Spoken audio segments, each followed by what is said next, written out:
don't know if anyone stopped to notice, we did post the class we did 2 weeks ago on YouTube, and there's a link to that from our Facebook page.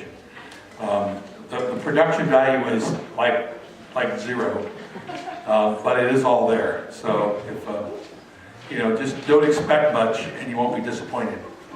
Let me just again give you a little bit of a roadmap from where we're going. Today we're going to talk about what I call problems with the foundation of what we do or don't believe. Next week we're going to talk about how some of those things have manifest themselves in the church and what are some of the issues that have bothered us. And on the final day we're going to talk about what would be some potential options. And on that day we'll also have Roger Glosser come in and be able to talk about his reflections from being at the Presbyterian Fellowship in Orlando. I failed last time to open this up in prayer. I will try not to do that again. So let's stop for prayer. Father, thank you for this time. Like any problem in a family, it is awkward. But we pray that you will help us overcome that awkwardness to do your work and your will.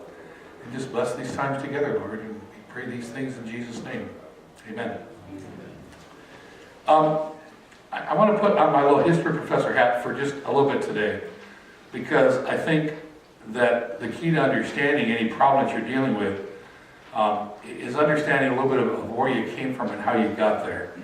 And I know that for the average person who comes to a church, most people don't care about that, simply because most people come to a church not any longer because of it belongs to a particular denomination or had a particular heritage, but because they like that church. They like it today, right now. But I think when you're starting to look at some of the bigger issues, it helps to go back and see what's happened in the past and how that has led to where we are today. And again, I think sometimes when you're in a local congregation, you're pretty keyed into who your local congregation is, but you have no idea what goes on beyond that. So what I'm going to do today is I want to take you through, in fairly quick order, I hope, sort of the history of what the Presbyterian Church believes, or at least believed, and what it believes now, or what it's able to say that it believes. If you've been around any Presbyterianism at all in your life, you know that the word Westminster is a big word. There are lots of churches named Westminster, and all sorts of things named Westminster in Presbyterian heritage. That's because as the Reform movement began to spread out from John Calvin in Geneva, one of the places that it went was to the British Isles. And for a relatively short period of time in England, England was ruled not by a king, but during the Cromwell Revolt, there was an assembly that was largely Presbyterian, and they realized that things were rather brand new there, and they needed to sit down and sort of define exactly what it is they believed. So they called a large group of clergy together, and for roughly about 5 years they met together in Westminster Cathedral and Westminster Abbey, which was next to it, and wrote a document called the Westminster Confession, which is sort of a systematic recitation of what they believed that Scripture taught and how the church should believe.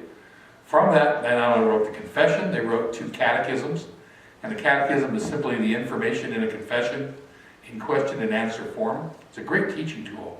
Unfortunately, we've sort of abandoned teaching tools like that because we think they're not open-formed enough, but they're really a great teaching tool. And some old Presbyterians will remember we have both a shorter and a longer catechism. That became a basic rule for Presbyterianism throughout most of England from that time forward. If any of you haven't known any Dutch Presbyterians or Dutch Reformed, they actually were more centered on the Heidelberg Catechism, or what they call the Canons of Dort. But of course, as Scotland becomes very solidly Presbyterian, during the establishment of the new colonies in America, the Scots send over Presbyterian missionaries to start Presbyterian churches. And as those churches get started in America, and eventually 3 separate streams all initially come together, they adopt the Westminster Confession and its larger and smaller catechisms as the theological basis and belief for the church. Talking about all its containing all the necessary and essential articles of the Christian or the Reformed faith. That becomes what American Presbyterianism believes in from that point forward and for the next several hundred years. If you are going specifically to become a leader in the Presbyterian Church, one of the things you do is you have to basically say, I believe what's taught in the Westminster Confession. The word that they often used was subscribe. I don't use that word much anymore, but that was a common word. You subscribe to the Westminster Confession. And if you were to ask anybody what the Presbyterian Church believed, you would say, well, what we believe is all written in the Westminster Confession. That becomes the standard for the church up until really 1967. And we'll talk about some things that happened in the intervening way. There are a couple times when that confession is amended. Early on, they make some amendments to take out some parts of it that pertained primarily to the British Crown. In fact, I have to tell you, Presbyterianism was very big in the colonies. There were lots of Presbyterians involved in the American Revolution. The way that our country is sort of designed structurally, cities, counties, states, nation, is kind of based on the Presbyterian government. And there were some worries for a while that one of the presidents wanted to make Presbyterianism the national religion. It might have cost him his elections. There were several times when new sections or amendments to the Westminster Confession are offered and approved by the church. So as it went forward, every now and then it felt it needed to add or change some things, and it did that over time. In fact, I would often tell people that the very best statement I've ever read on Christian divorce is contained in the amended, the updated version of the Westminster Confession that we still have. But things began to change right around the turn of the 19th century. There was a huge influence in the church worldwide from what, for lack of a better word, we call it German liberalism.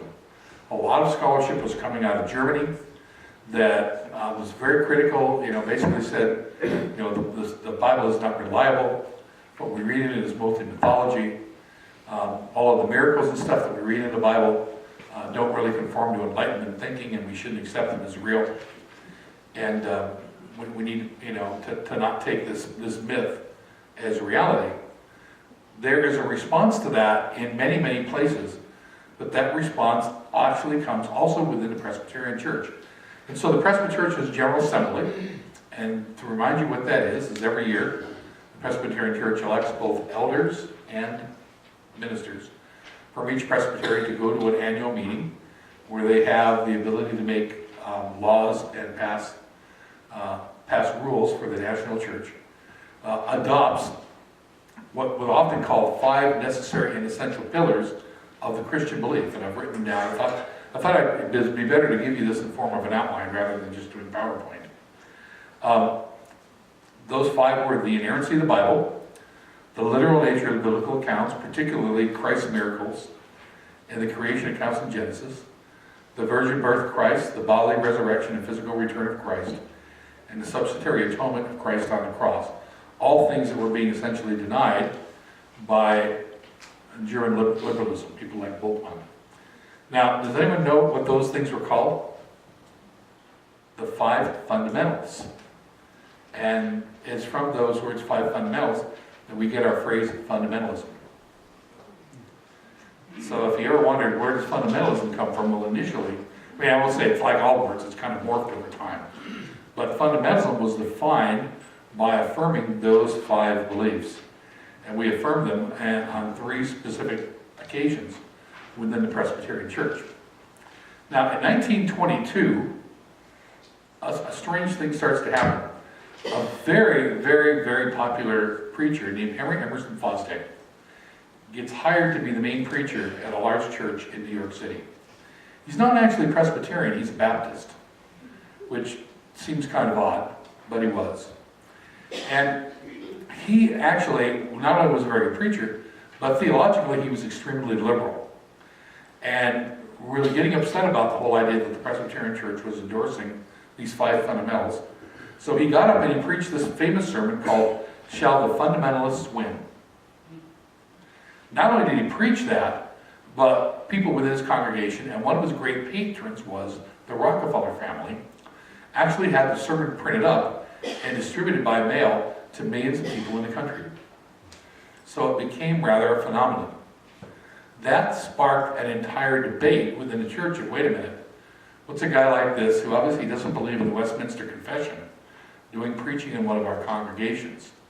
And it created quite a firestorm within the church, which lasted for the next several years. He was eventually put on trial by New York Presbyterian. As it turns out, actually, another interesting fact is that he goes on trial when we have, permanent judicial commissions, or they can be tried by the General Assembly. We do them with lawyers and everything else. It's very much like the judicial system. His lawyer defending him was a young man named John Foster Dulles, who later on goes on to become Secretary of State under Eisenhower. So it's interesting, some of the people that were involved in this. In the middle of all of this, he actually resigns from the position at the Presbyterian Church, takes up a position in another church.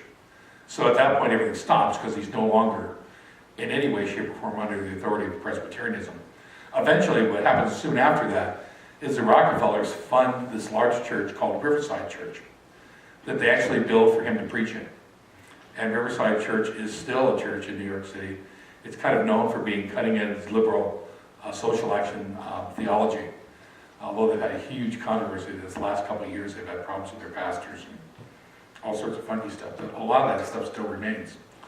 Well, Presbyterianism was not really used to this kind of controversy, particularly nothing this public. And so they were struggling with what to do with this. So they put together a commission.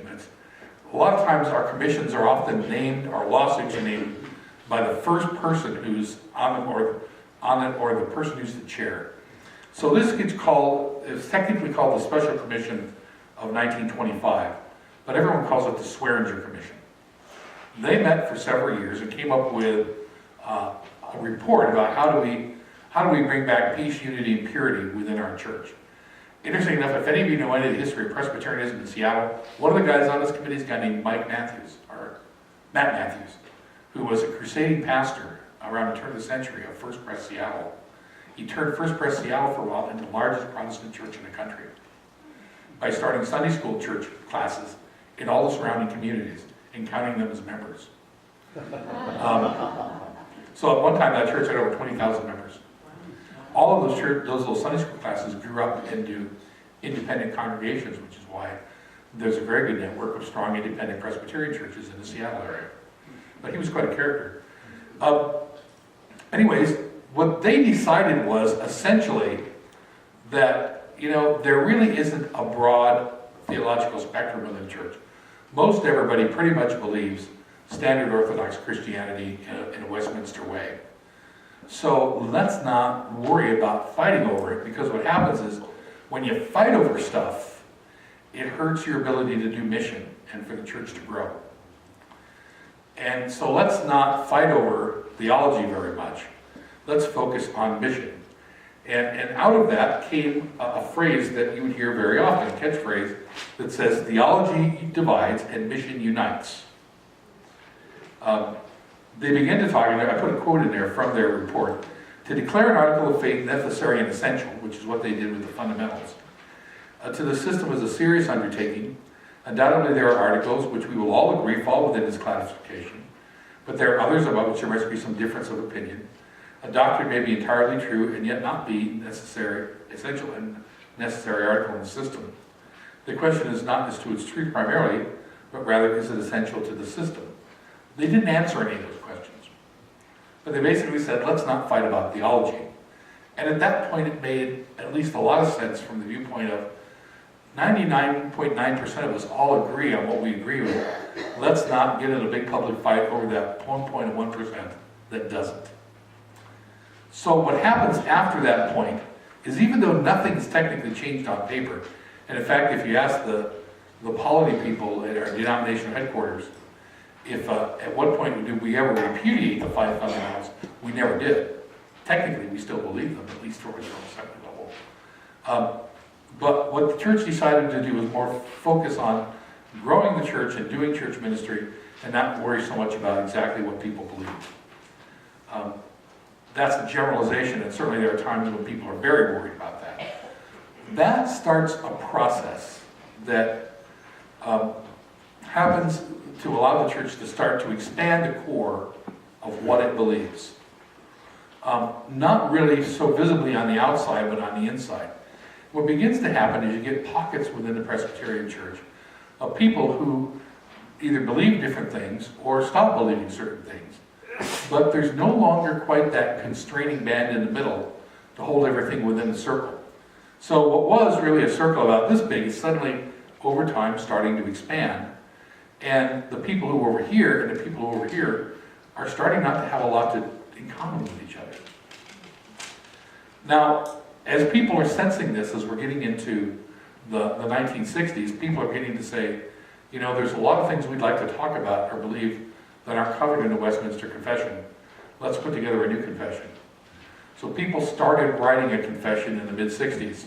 Actually, very specifically, one guy named Ed Dowey, was a professor at Princeton, wrote the basic outline of a confession that came first to the General Assembly in 1966.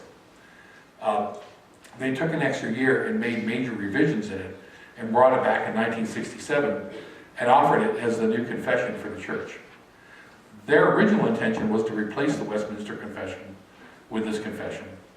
What happened was almost everybody looked at this and said, okay, there's some things in this we like, but it's not a comprehensive confession, and it certainly should not and does not replace Westminster. What are we going to do? Because we have these very creative names of naming. We didn't name that confession the Confession of 1967. There's just like a serious lack of creative genius in our church when it comes to naming stuff. So what happens is there's this group of people who has a much more broad and vague concept of Christianity than Westminster that wants this new confession. There's another large body within the church that still believes in Westminster, or most of Westminster. And so what do you do with these two groups? All of a sudden, they're standing opposite each other. Well, people at General Assembly came up with what seemed like a brilliant compromise at the moment. And I will tell you that whenever there's a complicated problem that General Assembly comes up with a brilliant solution for, almost always fails over time because it hasn't been thought through. And they said, let's not just have one confession. Let's have two, and let's not just have two, let's add a bunch. Now, Westminster had included, if you read through Westminster, both the Nicene Creed and the Apostles' Creed. But in addition to adding to that, they added other confessions. They added the Scots Confession. They added the Heidelberg Catechism, which actually I have to say I love. Love the Heidelberg Catechism. Someday I think I want to have a study its way through it, because it's that good. They added one of the Helvetic Confessions. They added this great statement called the Barmen Declaration that was written by evangelical German pastors in the mid-30s who were opposing the rise of Nazism, co-opting the German church for the purposes of advancing Nazism. And most of the people who wrote that, signed it, had to either flee or died in Nazi prison camps. And then they included C67 together. So all of a sudden, we no longer had one confession to which we focused on as to what we believed. We now have a whole book of confessions. Now, here's the problem. How do you believe in a whole book of confessions? Well, you don't. So we went back and started using the words that what you have to believe in these confessions, particularly if you're going to be in leadership in the church, what you have to believe and have to be held accountable for are a phrase that will come up again, the essential tenets of the Reformed faith, as contained in the confessions. Now, it's that essential tenets language that carries forward from there. But there's one problem. We have all of these confessions, but we didn't define which of those, what the essential tenets were. We simply said you have to believe in the essential tenets, but we never actually sat down and listed them. And I would tell you that time and time again since 1967, people have tried to get General Assembly to actually sit down and say, okay, what are the essential tenets? And they have always refused to do so. And the main reason, at least in my opinion, I think most people would agree, is that I think most people agree that if we actually tried to define them, what we would discover is that the church is now so broad in what it believes, you couldn't actually define them. Because one group would not accept what the other group accept, and another group would insist that something had to be in there that the other group would not tolerate. So essentially what we've said, what's happened is people have not done anything about it because they realized that the conversation itself would demonstrate how fractured and how diverse the church had become. Now, I will maintain to you that most all of the theological battles we've had, or battles over sexuality or the centrality of Christ or anything else, stems from the fact that since 1967, we don't really have a standard of what to believe in. We have a book of confessions, but out of that book of confession, you have to only subscribe to that which is necessary and essential. But we have not defined what is necessary and essential. Now, fast forward to 2006. Several years earlier, the church, having watched all of the theological turmoil that we've gone through over a number of matters, including sexuality, but others as well, said maybe it's time for another commission, like we had in 1925. So we put together another commission that we renamed the Peace, Unity, and Purity Commission, and set them to work at trying to figure out what it was that might solve this issue within the church. They came up with an idea that I think was uniquely bad, but pushed us in the direction that we've been headed. Basically what they said was this. They said all of the previous rulings and court cases and journalistic actions pertaining to ordination and what the essentials were should be voided and completely thrown out. Now, interestingly enough, that included some things that people on the progressive spectrum really liked. I mean, one of the court cases we had was one that said if you're going to be a Presbyterian leader, you have to accept the ordination of women. It also threw out one in a case called the Casement case that said you actually had to believe that Jesus Christ was divine. All of that gets thrown out. And what Peace, Unity, and Purity basically says is whoever the governing body is that's ordaining someone, that's really electing someone to a leadership position, a deacon, an elder, or a pastor, they're the ones that get to decide on a case-by-case basis if what that person believes is acceptable. And the phrase they used was whether a particular candidate's departure from the standard is also a departure from the essentials. In fact, it's kind of ironic because what Peace, Unity, and Purity asks is if you're going to be ordained as an elder, deacon, or pastor, and you're being examined, you need to tell the examining body if you think that you may not believe in something that they believe is an essential. You can then what they call scruple it, and then they get to decide whether it's A, essential or not, or B, even if it is, if it's okay for you to be ordained anyways. That gets passed by the General Assembly. Never, I have to say, by the entire denomination. They use kind of a funny little quirk in our form of government to allow that. So that from that point forward, it really is only the session or the presbytery or the ordaining, and whatever ordaining body is, who decides whether a person is fit for ordination or not. What happened as people responded to that was this immediate sort of, wait a minute, well then we need as a session, or we need as a presbytery, to come up with a list of essentials so that we actually have some guidelines to examine people by, or that people in our church or a presbytery know what we believe. That seems kind of reasonable, doesn't it? If General Assembly's not going to do it, we can do it. Well, several presbyteries did it. Ours did it right off the bat, I'll tell you. Well, then someone took one of the presbyteries to court over that. And our PJC, Permanent Judicial Command, said, sorry, but you can't do that. And this is what they wrote. It's right under 2000. It's Bush versus Presbytery of Pittsburgh. A guy named Bush sued the Presbytery of Pittsburgh for their statement of the essentials. And what they said was this: it is not permissible for a presbytery or a session to define essentials of the Reformed faith and polity outside the examination of a candidate for office. Such a determination must only be made in the context of a specific examination of an individual candidate. So essentially in doing that, they took all of the lists of essentials that congregations and presbyteries are putting together and saying they're null and void. Okay, I hope you're following me because this makes no sense, at least to me. So basically this is where we're at, and this is what I think is essentially the root of all the other problems we face.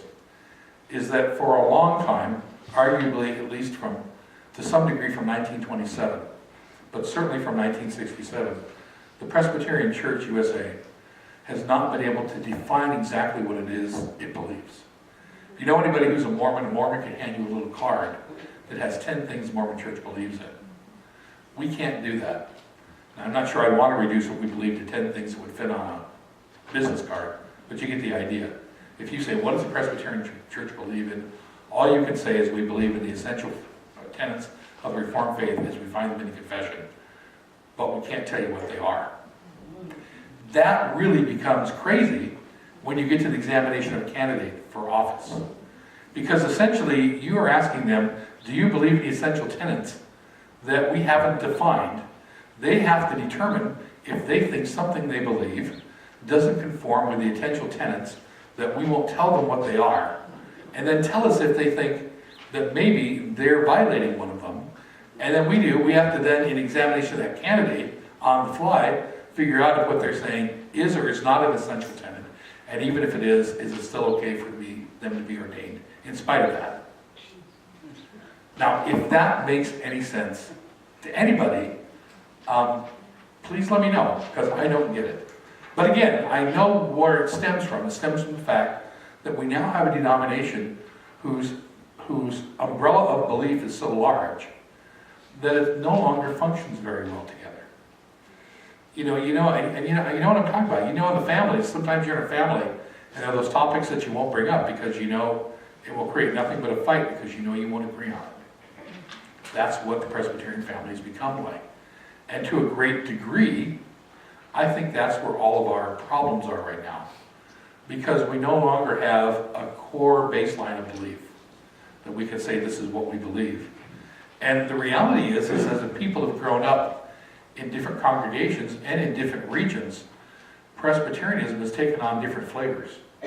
You know, primarily if you're a Presbyterian in the upper Midwest or the upper Northeast, you believe Christianity is a very flexible thing that primarily drives you in a direction of social action. If you grew up in the Deep South, your Presbyterianism is probably a whole lot more like most of that Presbyterianism that came out of the Westminster Confession. If you're on the West Coast, you may not believe this, but the West Coast is some of the theologically most conservative Presbyterians in the country. And my theory for that is because when people moved from east to west, the people for whom God was not very important stopped going to church. And the people that were left were the people that had a much more solid, well-defined faith. So, and you know how it is, when people move, you change your patterns. Some people, if your church and God wasn't very important to you, you may have gone to church back in your little town in Illinois, because everybody did. But when you moved out to Seattle, that was your time to stop going if you didn't want to go. I think that happened all over. That's my theory, at least. So the last piece of this puzzle, which was for a lot of people, the straw that broke the camel's back, happened just this past year. After the Peace, Unity, and Purity report was passed, we still had within the Constitution of the Presbyterian Church a clause talking about ordination. It referred not to theological belief, but to practice. And it had to do with sexuality. And it's always been called G6. And if you look down at the very bottom, it was G60106B. And usually when people said G6, you knew what part of it they were talking about. It said, those who are called to office in the church are to lead a life in obedience to Scripture and in conformity with the historic confessional standards of the church. Among these standards is the requirement to live either in fidelity within the covenant of marriage between a man and a woman, or chastity in singleness. Well, people who wrote PUP thought that you could get over that. The PJC said, no, you can't, because what you passed was about theology, but this text is about practice. So what was the only other thing they could possibly do was to take this out of the Constitution entirely. And much to our surprise, an amendment to remove this from the Constitution passed this last year. So that is now gone. So basically, it's been, I should have put what replaced it in there. It's very wonderful flowery language that if you didn't know the context it was written in, you'd probably say that sounds pretty good. but you realize that it was written, like a lot of things are written nowadays in the church, so vaguely that you can kind of interpret it however you want. That's kind of the sin of our age. We don't sin boldly, like Luther said. We sin kind of sneakily by coming up with words that can mean different things to different people. We'll talk about that next week. So here's where we are today. Every single session, every single presbytery has no standards by which they have to go by when somebody is ordained or accepted as a minister or a deacon or an elder. They get to determine what they think is appropriate or not appropriate for belief or practice. They can't even really make that up in advance. They can only determine what that might be at the point at which they're actually examining somebody. So even the individual bodies that are examining don't have the ability to sit down and say, this is what we believe. But you can only do that in the process of examining somebody. Therefore, what's been happening with the expanding of the belief, umbrella of the church will continue to get bigger and bigger and bigger. The problem with that is I think most people would agree, is that there comes a point at which the spectrum of belief within any body, if it isn't narrow enough to give you all something to function together with, it gets too big. It's not necessarily to say that the people over here are evil and the people over here are good, so much as to say that you can't really functionally work very well together when your belief is that far apart. When I grew up, I thought denominations were terrible. Now what I've realized is that I have really a lot of friends in different churches who I love, but I'm really glad that every time I sit down to talk about belief, I don't have to argue with the Baptists over whether we do infant baptisms or immersions. I don't have to argue with the Catholics over whether we worship Mary. There's a point at which I think it's good for people to be in a group of people that has a core beliefs that are close enough that they can function together. Not perfect, because people don't ever perfectly agree. But I think what's happened is our belief system's gotten so large and now so completely undefined that anything goes. And as anything goes, what you begin to realize is what somebody thinks is good over here is going to be something that somebody over here thinks is apostate. And now, within our structure, I think crazy things used to happen, but people would always say, well, you broke a rule. And maybe you got away with it, but you still broke the rule. Now there are no rules and no standard of belief. So if you ask somebody technically, what does the Presbyterian Church USA believe today? The answer is, we can't tell you. I think that's where all of our problems come from. So, any questions? I'll have a little bit of time here. I know it's kind of like, duh. So, in taking that a step further, in what was presented 2 weeks ago, the ECO, are there tenets in that idea that they're putting forth? I did actually, just so you know, I did make a bunch of copies of the Presbyterian Fellowship's, what they call the essential tenets. And they're called Pauline. They're sitting out on one of the things in the narthex if you'd like to read them. But I will say that almost every other denomination that I'm aware of has somewhere within a much more structured core set of beliefs. We are, as far as I know, somewhat unique. Now I will say there are a few denominations that will basically kind of say, well, we believe in the Bible, and don't define it further than that. They tend to be smaller denominations. Within any group of people, it's funny, people will have what you say you believe, which may be very vague, but then there's what everybody knows we believe.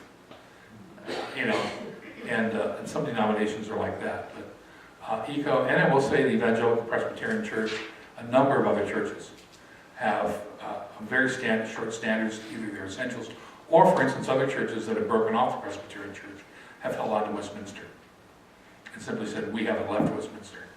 Westminster is still a good standard. And frankly, I'd be happy with Westminster, at least in the amended Westminster that we have. We're a little arcane, but it's amazing how much wisdom is still there. But I like Heidelberg Catechism too. We have some great confessions in our Book of Confession. If you would, it's something we really ought to spend more time reading, because there's some huge wisdom from the past there.